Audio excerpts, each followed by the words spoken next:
తిరుమలలో నూతనంగా నిర్మించిన అతిపెద్ద వసతి సముదాయం భక్తులకు అందుబాటులోకి వచ్చింది.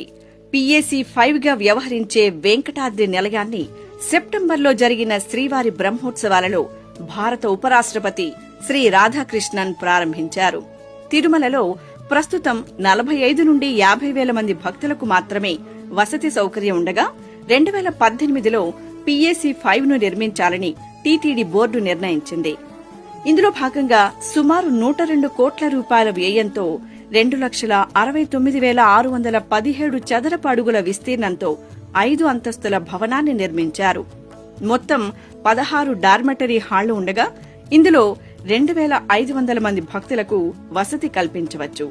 భక్తుల సౌకర్యార్థం 216 టాయిలెట్లు, 216 స్నానపు గదులు, 2,500 లాకర్లను ఏర్పాటు చేశారు.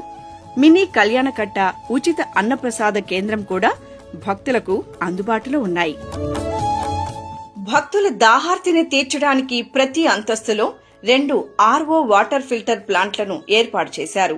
ఆర్టీసీ బస్టాండ్కు అతి సమీపంలో ఉండడంతో వెంకటాద్రి నిలయానికి భక్తులు సులభంగా చేరుకోవచ్చు.